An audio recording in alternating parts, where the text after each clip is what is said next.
श्री धाम वृंदावन वास करने वालों को हमने कई बार सत्संग में प्रणाम किया है कि आप रिक्शा चलाते हैं, आप छोटी मोटी दुकान रखते हैं, आप पोछा लगाते हैं यहाँ ब्रजवासियों के घरों में, और आप किसी भी तरह अपने जीवन, तो हम आपको प्रणाम करते हैं।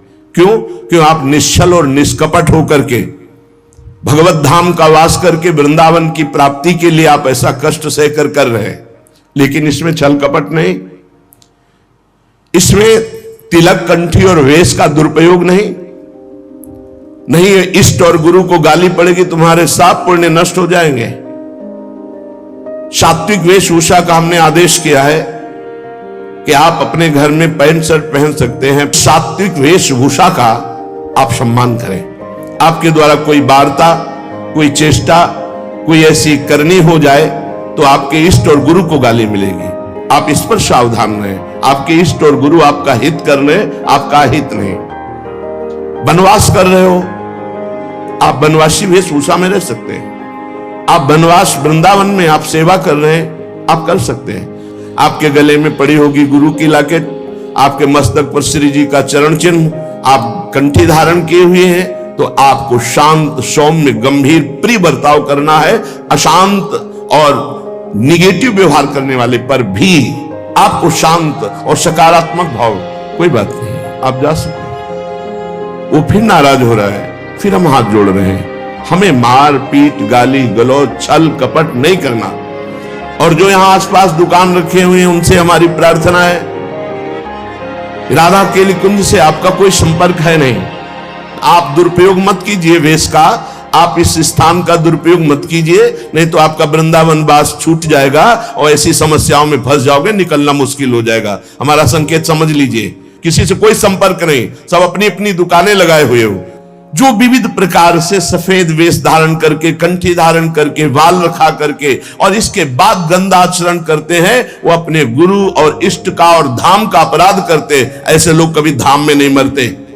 हमारा भूख से शरीर छूट जाए लेकिन हम अधर्म आचरण नहीं करेंगे। सबके ऊपर कानून शास्त्र है और शास्त्र संतों के हृदय से प्रकाशित होता है। वृंदावन वास का मतलब है निष्कपट सरल ढंग से तुम्हारा श्री जी भरण पोषण करेंगे।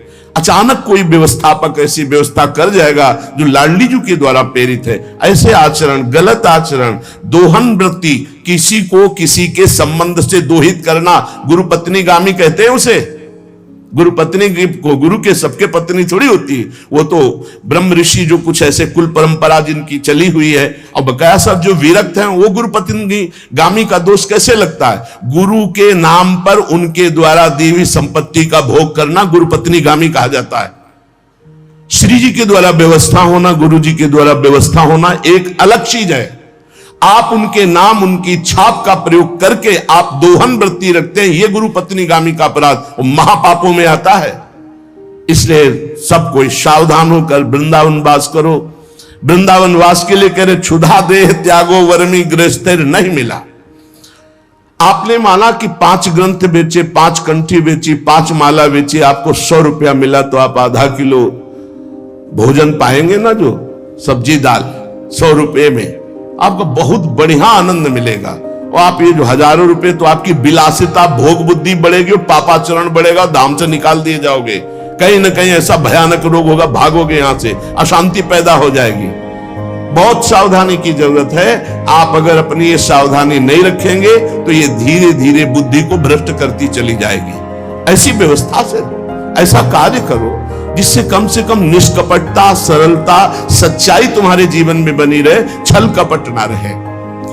न श्रेयः प्राप्तो न युवति समीपम क्षणमय। ये मौत की भी मौत है बाबागिरी। काम, क्रोध, लोभ, मोह, मद, मत्सर, इन सब को मार दिया जिसने, और मौत की मौत, मृत्यु का भी भय जिसके अंदर से खत्म हो गया, उसे कहते हैं फकीर। फिकर फार फकनी करे ताको नाम फकीर। फकीर का मतलब खिलवाड़ समझ लिया क्या? अगर हिम्मत है तो अपने घर से अनुमति लेकर के पूर्ण मर्यादा के अनुसार और जीवन भर न रुपया के सहारे, एकमात्र भगवान का सहारा। बहुत सावधानी से धामवास करो। ऐसा मत प्रयोग करो, दोहन वृत्ति मत रखो। गुरु के नाम की, गुरु के प्रभाव की दोहन वृत्ति तुम्हारा पतन करा देगी। ये गुरु पत्नी गामी का कलंक उसको लगता है। बहुत सावधान। गुरु की वटिया से मिले रहना, ना कुछ लेना न देना, मगन रहना। अब हम आश्रित हैं तो भरण पोषण गुरु के द्वारा हो रहा, वो बात अलग है। दोहन वृत्ति नहीं।